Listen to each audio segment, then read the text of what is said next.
नमस्कार, प्रणाम। सारा समय की खास पेशकश चुनावी दंगल में आप सभी का स्वागत है। इस वक्त मैं मौजूद हूँ घंटों की शहर में। जी हाँ, एटा जो कि घंटियों के लिए मशहूर है, इसके साथ साथ ऐतिहासिक रूप से भी एटा का काफी महत्व है। ये वही जमीन है जहाँ के एटा के पटियाले से मशहूर सूफी संत अमीर खुसरो का जन्म हुआ था। दुनिया की सबसे बड़ी यक्षशाला एटा के गुरुकुल में ही मौजूद है। जितना ऐतिहासिक रूप से दृष्टिकोण के मायने में इसके महत्व है, उसके साथ साथ राजनीतिक रूप से भी एटा काफी महत्वपूर्ण मानी जाती है। कर्म भूमि ये रही है कल्याण सिंह की, जो कि उत्तर प्रदेश के पूर्व मुख्यमंत्री रहे। इसके साथ साथ वहां से सांसद उनके चुनने के बाद उनकी विरासत को आगे के लेके गए राजवीर सिंह, जो कि उनके बेटे। मौजूदा वक्त में भी वो यहाँ से सांसद हैं। बीजेपी की यहाँ से चारों सीटें क्लीन स्वीप यहाँ पर 2017 में किया था। राजनीतिक समीकरण की तो बात कर गई, लेकिन एटा इतने बड़े बड़े दिग्गजों को चुन के जिसने संसद और सदन भेजा है, बावजूद इसके अपनी दुर्दशा पे एटा चिंतित है। कई सवाल पूछ रहा है कि आखिरकार कासगंज, जो कि 2008 में यहाँ से बन के अलग जिला बना था, बावजूद इसके 30 किलोमीटर की दूरी पर कासगंज है। वहां पर विकास आपको दिखता है, लेकिन यहाँ पर विकास की स्थिति क्या है, आप इस बात से अंदाजा लगा सकते हैं कि 30 किलोमीटर की दूरी कासगंज जो पड़ता है, वहां तक रेल कनेक्टिविटी भी नहीं है। तमाम जनता इन तीखे सवालों का जवाब पूछने के लिए राजी है। जनता का जोरदार स्वागत किया जाए। और चूंकि एटा की जो जनता है उत्तेजना के लिए जाना जाता है, एटा का मतलब ऐठ जिसमें होती है। जोरदार स्वागत जनता का। इसके साथ साथ तीखे सवालों का जवाब देने के लिए हमारे साथ तमाम पॉलिटिकल पार्टीज के रिप्रेजेंटेटिव होंगे, जिनसे आज जनता सवाल करेगी। और सबसे पहले मैं इंट्रोड्यूस करा दूं, अविनाश शर्मा हमारे साथ बीजेपी के नेता है। बहुत बहुत स्वागत आपका अविनाश जी के लिए, जोरदार तालियां। इसके साथ साथ आदर्श मिश्रा कांग्रेस की तरफ से अपनी बात रखेंगे, जोरदार तालियां आदर्श मिश्रा जी के लिए। और दिनेश शर्मा जो कि आम आदमी पार्टी की तरफ से बात रखेंगे, दिनेश शर्मा जी के भी जोरदार तालियां। और साथ ही बीएसपी की तरफ से रामदास सविता जी हैं, उनके लिए भी जोरदार तालियां। सुनील यादव एसपी की तरफ से अपनी बात को रखने के लिए हमारे साथ मौजूद है। सुनील यादव जी के लिए भी जोरदार तालियां। और हमारे साथ सचिन हमारे संवाददाता मौजूद हैं, जो कि यहाँ की राजनीति को बेहतर तरीके से समझते हैं। 15 से 18 साल से लगातार यहाँ की राजनीतिक बारीकियां हमें बताते आए हैं। तो सबसे पहले यहाँ सचिन से शुरुआत करते हैं। सचिन, बहुत जल्दी से यहाँ के सियासी समीकरण जरा बता दीजिए। देखिए मनु, निश्चित तौर पर ये एटा है, सपा का गढ़ रहा है, लेकिन जो 2017 में विधानसभा चुनाव हुआ था तो उसमें चारों सीटें जो भाजपा के खाते में थी और मौजूदा 4 विधायक हैं। और 4 विधायक होने के साथ साथ यहाँ पे 4 सांसद हैं, वो भाजपा के हैं।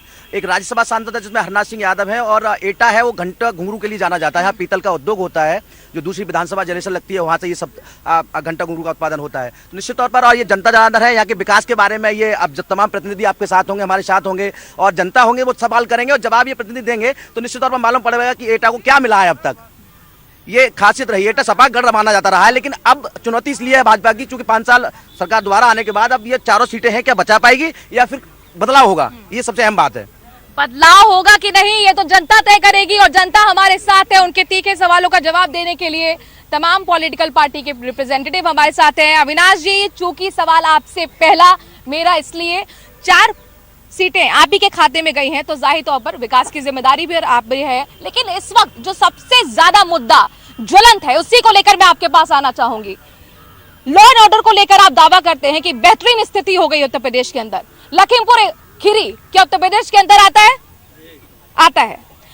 गृह राज्य मंत्री के बेटे के खिलाफ जांच चल रही है।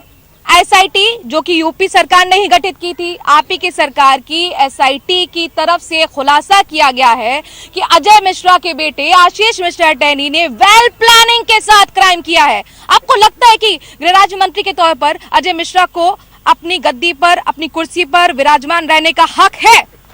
चूँकि ये ऑनरेबल सुप्रीम कोर्ट के ऑब्जर्वेशन में ये जांच चल रही है, और जहां तक हमारी पार्टी के किसी भी निर्णय का सवाल है, तो जैसे ही ये घटना घटी थी तो हमारे प्रदेश के यशस्वी मुख्यमंत्री माननीय योगी आदित्यनाथ जी ने तत्काल वहां के प्रशासन को उचित कार्रवाई करने का और निष्पक्ष कार्रवाई करने का निर्देश दिया था, जिसके तहत गृह राज्य मंत्री आदर्श मिश्रा टैनी के पुत्र को तत्काल प्रभाव से गिरफ्तार किया गया था, जो वो इस समय जेल में है। तो ये हमारी सरकार का नारा था कि सबका साथ। अजय मिश्रा कौन है? अजय मिश्रा उनके पिता हैं। पिता तो घटना स्थल पर नहीं थे। लॉ एंड ऑर्डर की बात करते हैं, law and order home ministry उनके पास है। आपको लगता नहीं है कि उन्हें इस्तीफा दे देना चाहिए नैतिकता के आधार पर? मुझे ऐसा लगता है कि पूरा विपक्ष ये मांग कर रहा है। विपक्ष की जहाँ तक आप बात करती हैं, आपको शायद पिछली सरकारों के कार्यकाल का या तो संज्ञान नहीं है या कुछ घटनाएं मैं आपको याद दिलाऊं। हमारी ये सरकार भारतीय जनता पार्टी की ही सरकार है कि जिसमें अपने गृह मंत्री के पुत्र को तत्काल प्रभाव से जिसकी गिरफ्तारी सुनिश्चित करा दी। पूर्व की सरकारों में सरेआम हत्याएं हुई, विधायकों के भाई ने हत्याएं की, लेकिन कोई गिरफ्तारी नहीं हुई, कार्रवाई कर दी। फिर आपको क्यों किस बात का यहाँ पर सवाल उठा रहे हैं? नहीं, गृह मंत्री इसमें दोषी हैं, उनका बेटा इसमें दोषी है, उनको तुरंत इस्तीफा देना चाहिए और नैतिकता के आधार पर उनको इस्तीफा देना चाहिए था, लेकिन वो इस्तीफा नहीं दे रहे हैं। केंद्र सरकार और प्रदेश सरकार उनको बचाने में लगी हुई है और मेरी यही मांग है कि गृह मंत्री को अपना इस्तीफा दे देना चाहिए नैतिकता के आधार पर। सरकार के वक्त में जब रेल हादसा हो जाता था तो आप ही लोग इस्तीफा मांगते थे और इस्तीफा हुआ भी। रेल हादसे के लिए रेल मंत्री जिम्मेदार हो सकता है, लखीमपुर हिंसा में अगर किसान कुचले जाते हैं तो क्या उसके लिए गृह राज्य मंत्री शक के दायरे में नहीं आते? क्या उन्हें पद से इस्तीफा नहीं दे देना चाहिए? जी, मेरा अपना मानना ये है, चूंकि देश में कानून जब काम कर रहा है तो कानून को अपना काम करना चाहिए। और जहाँ तक हम नैतिकता की बात करते हैं, आदरणीय अरविंद केजरीवाल जी ने साफ कहा था कि बिल्कुल इनको न केवल पद से हटाया जाना चाहिए बल्कि इनको सजा भी मिलनी चाहिए और उसमें बिल्कुल प्रॉपर तरीके से जो कार्रवाई हो सकती है, एक कानून के तहत उनके खिलाफ कार्रवाई की जानी चाहिए। बीजेपी तो कह रही कार्रवाई होनी चाहिए, फिर कांग्रेस हल्ला क्यों कर रही है? एसपी आप क्या कहना चाहेंगे? जो ये घटना हुई है, घटना सत्य है। घटना के आधार पर ये जो उनके पुत्र दोषी हैं उनको जेल भेज दिया, ये भैया ने बताया अभी, लेकिन उनके पिता जो गृह राज्य मंत्री हैं उनको नेतृत्व के आधार पर इस्तीफा देना चाहिए और अपनी कुर्सी छोड़नी चाहिए और उनको भी सख्त सजा मिलनी चाहिए। इस्तीफा क्यों नहीं दिया जा रहा? ये क्या सवाल, क्या ब्राह्मण प्रेम जाग रहा है क्या? गृह मंत्री राज्य मंत्री का पद इतना महत्वपूर्ण होता है कि वो जांच में बाधा पहुंचा सकते हैं, उनको तत्काल इस्तीफा देना चाहिए और निष्पक्षता दिखानी चाहिए, जैसे हम निष्पक्ष हैं और ये सरासर गलत कर रहे हैं, इनको इस्तीफा जरूर देना चाहिए क्योंकि जांच में बाधा पैदा करेंगे वो। ठीक है, ये देखिए, ये पॉलिटिकल पार्टीज का मत था, लेकिन आम जनता इसको लेकर क्या सोचती है? जरा आम जनता का भी रुख कर लेते हैं। आपको लगता है गृह राज्य मंत्री को पद पर बैठे रहने का हक है? सही बात यह है कि उन्हें तत्काल प्रभाव से इस्तीफा देना चाहिए। एक तरफ सरकार ये कहती है कि हम माफियाओं से, गुंडाओं से, बदमाशों से दूरी बना के रखते हैं, वहीं देश के गृह राज्य मंत्री के खिलाफ 120 की धारा में मुकदमा पंजीकृत है, वो लिखित में अपराधी हैं। उन्हें जांच तब हो पाएगी जो जितनी भी देश की जांच एजेंसियां हैं वो सब गृह मंत्रालय के अधीन काम करती है और वो गृह राज्य मंत्री बने रहेंगे, जांच को प्रभावित करते रहेंगे।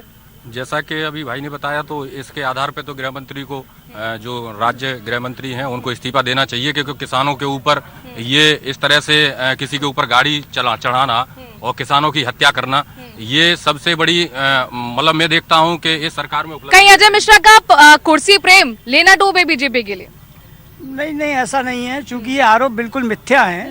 पहली चीज मैं आपको ये बता दूं कि जिस समय घटना घटी, अब जांच एजेंसियों में चूंकि सुप्रीम कोर्ट के ऑब्जर्वेशन में हो रहा है, मैं फिर अपनी बात दोहरा रहा हूँ, इसलिए कुछ भी कहना ये ठीक नहीं होगा कि जब घटना थी उस समय अजय मिश्रा भी मौके पर नहीं पाए गए थे।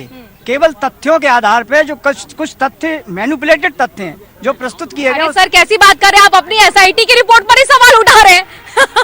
नहीं, ऐसा नहीं है। आप मेरी बात पहले पूरी होने दीजिए। एसआईटी ने जो अपनी रिपोर्ट दी है वो उन्होंने तथ्यों के आधार पर भी, उसमें आपके पास पूरी एसआईटी की रिपोर्ट की या तो कॉपी नहीं है या आपने उसको पढ़ा नहीं है, विस्तार से नहीं पढ़ा है। उन्होंने 3 चीजों पर दिया है। एक तो उन्होंने ये पाया है कि चूंकि वेपन जिसके नाम था वो वेपन वहाँ मौजूद था, तो ये 120B के दायरे में आता है। ऐसा नहीं था कि उनकी उपस्थिति का कोई एविडेंस नहीं दिया है, केवल तथ्यात्मक उसमें एविडेंस वो लेके आए हैं, उसी से उन्होंने 120। विपक्ष क्या भ्रामकता फैला रहा है? जवाब दीजिए। भाजपा सरकार का झूठ घटनाएं होती है, उनको सत्य करना ही इनका काम है। ये तो कोई घटना होती है, कितनी बड़ी घटना हो जाए, लेकिन ये उसको ऐसे पेश करते हैं कि जैसे कि इनके साथ कभी कुछ हुआ ही नहीं है। जब वहाँ घटना हुई, किसानों की हत्याएं हुई, जो गृह राज्य मंत्री हैं उनके बेटे स्वयं गाड़ी चला रहे थे, उसका वीडियो भी वायरल हुआ है। और ये जो कहें तो उसका आप जस्ट उल्टा मानिए। ये न कोर्ट की बात मानते हैं और न सरकार की बात मानते हैं। इनकी जो कहते हैं वही ये करते हैं और जितना झूठ बोलते हैं ये उतना झूठ कोई बोल ही नहीं सकता। कांग्रेस अब क्या करने जा रही है? हमारी फ्री मांग है कि गृह राज्य मंत्री को इस्तीफा दे देना चाहिए कि उनका बेटा दोषी है, क्योंकि ये जो घटना हुई थी इसमें बेटा ने सह दिया था गाड़ी चढ़ाने के लिए, किसानों के ऊपर गाड़ी चढ़ाने के लिए बोला था और ऐसे इसकी टीम ने जांच में साबित भी किया है कि इनका बेटा था। ठीक है, आप थोड़ा तो बहस को आगे बढ़ाते हैं और जरा बेटा की बात कर लेते हैं, क्योंकि यहाँ पर चारों जो सीटें हैं वो बीजेपी के खाते में है। 4.5 साल में कितना विकास हुआ? आपको लगता है विकास हुआ? हाँ हुआ, विकास हुआ है, काफी विकास हो रहा है। और जब से हमारी केंद्र सरकार बनी है तब से विकास हो रहा है और प्रदेश सरकार भी विकास कर रही है। आप बताइए। आज तक हमारे एटा में किसी ने नहीं देखा 24 घंटे बत्ती मिला करेगी। आज लाइट हमको 24 घंटे मिल रही है, जो कि अपने पिछली सरकारों में देखा 8-8 घंटे लाइट नहीं आती थी। रात भर सड़कों में घूमते थे और जाम लगाती थी पब्लिक के कैसे भी लाइट आ जाए। लॉ एंड ऑर्डर को लेकर लगातार सवाल होते रहे हैं। हमारे साथ वरिष्ठ अधिवक्ता हैं अमित जौहरी जी, और उनसे हम सवाल करते हैं क्योंकि वो बेहतर हमें लॉ एंड ऑर्डर की सिचुएशन बता सकते हैं। आपको लगता है कि 4.5 साल में वाकई एक जो लॉ एंड ऑर्डर की स्थिति थी वो बेहतर हुई है? यहाँ पर आज महिलाएं भी आई हुई हैं, महिलाएं भी बैठी हुई हैं। मुझसे बेहतर वो जवाब दे सकती हैं कि लॉ एंड ऑर्डर किस तरीके से चल रहा है। निर्भीक होकर वो बाजार जा सकती हैं, निर्भीक होकर वो घूम सकती हैं और पूरी तरीके से यहाँ विकास हुआ है।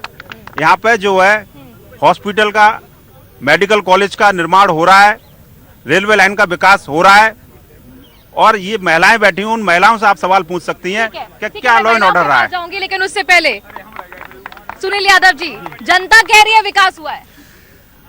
समाजवादी पार्टी जब सरकार थी, शहर में सीवर लाइन का कार्य जो प्रस्तावित था उसको समाजवादी पार्टी सरकार ने पैसा रिलीज किया और उसका जो कार्य चल रहा है। यहाँ भाजपा सरकार को पूरे 5 साल होने जा रहे हैं। इनके कार्यकाल में आज तक सीवर कार का आप शहर में जाके आप गली गली देख लें, मेन रोड देख लें, शायद आप लौट के आई होंगी। पूरा जीटी रोड खुदा पड़ा हुआ है, लोगों को निकलने में बहुत दिक्कत होती है। शहर की ऐसी कोई गली, ऐसा कोई रोड नहीं है जो सीवर द्वारा खोदा न गया हो। देखिए, सुनिए पहले एक मिनट, सुनिए।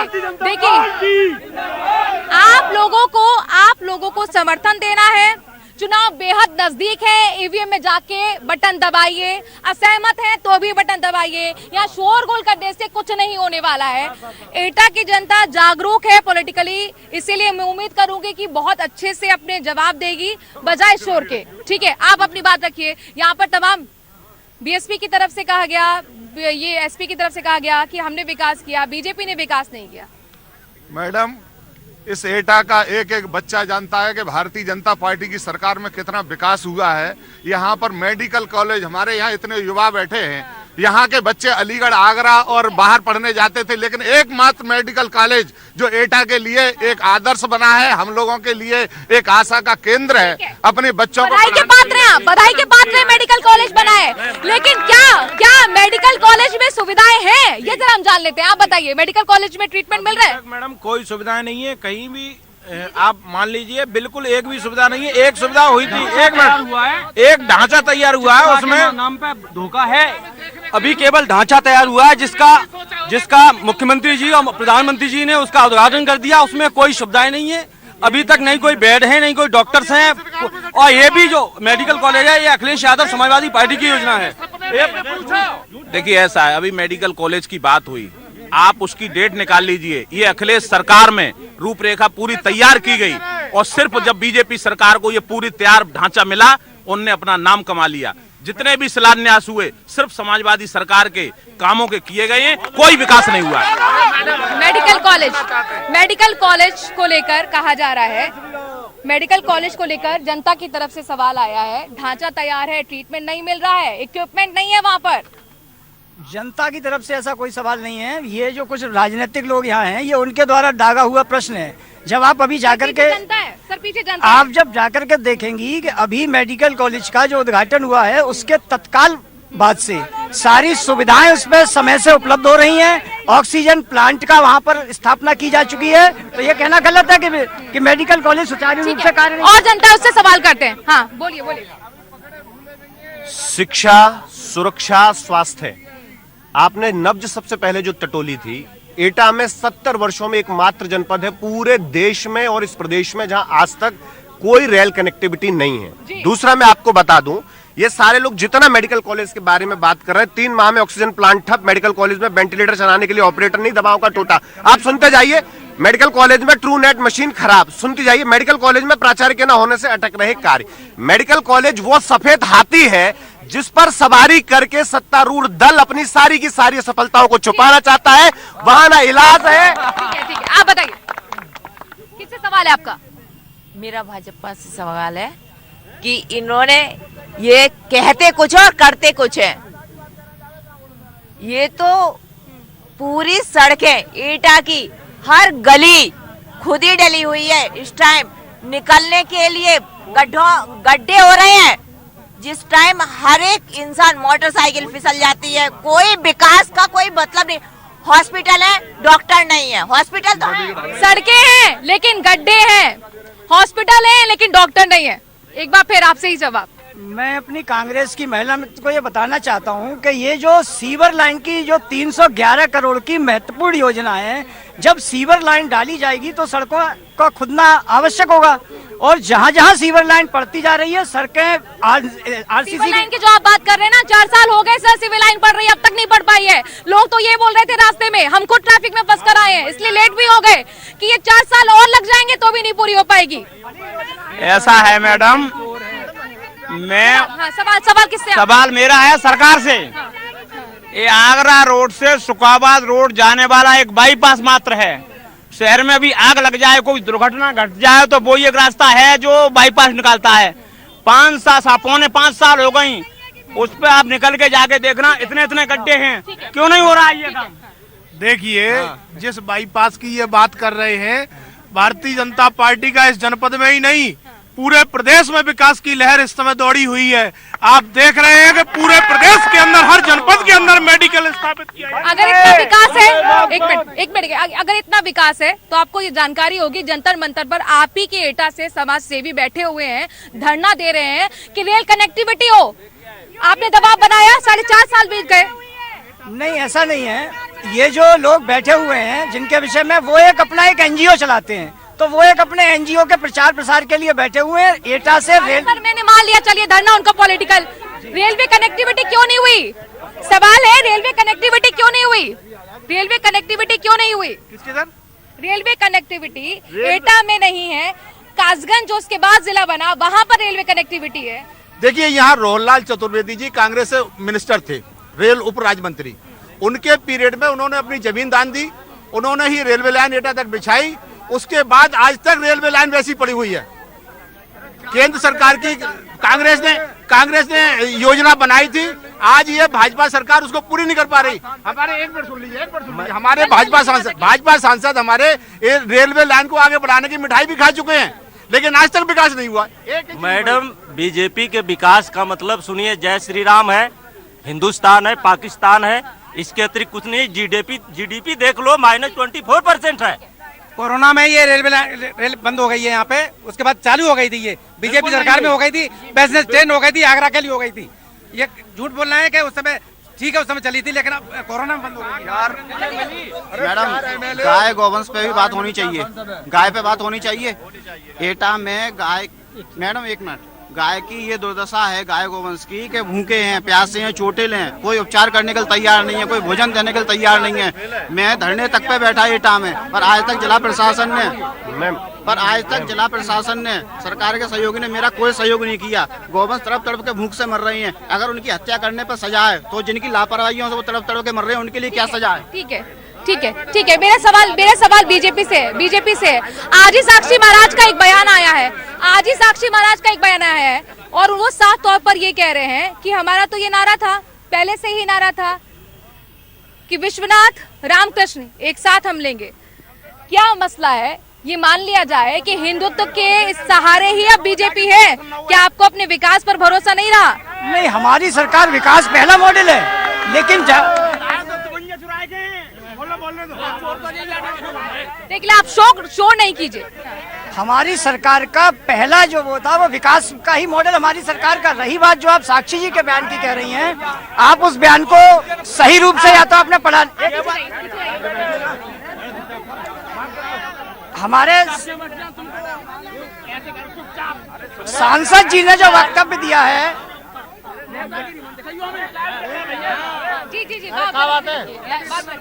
सांसद जी ने जो हमारे ने वक्तव्य दिया है, वो हमारे एजेंडे में पहले से था कि उन्होंने स्पष्ट कहा है कि अगर समाजवादी पार्टी के राष्ट्रीय अध्यक्ष को अगर वो जराबी ये कहते हैं कृष्ण जी के नाम पे, तो भगवान कृष्ण के मंदिर को वो क्यों नहीं बनाते? क्यों नहीं उसकी बात? ठीक है, अभी कुछ वक्त पहले यहाँ पर JP नड्डा भी आए थे, मुख्यमंत्री योगी आदित्यनाथ आए थे, और वो साफ तौर पर कह गए थे कि जिन्ना नहीं चलने वाला, इस बार चलेगा गन्ना। ये हिंदू मुस्लिम फैलाते हैं हमारे शहर एटा में। जब से अपना होश संभाला है हमने, हिंदू मुस्लिम की एकता रही है, चाहे ईद हो, चाहे होली हो, चाहे दिवाली हो, चाहे कोई भी त्योहार हो, हम सभी लोग एक साथ त्योहार मनाते हैं और हम सब लोगों का प्यार मशहूर है। और ये गंगा जमुनी की तहजीब है, ये भाजपा वाले सिवाय झूठ का दूसरा काम नहीं करते हैं और आपको इनकी मानसिकता यहाँ दिखाई दे रही होगी। एक मिनट, यहाँ पे फिर ये बताइए कि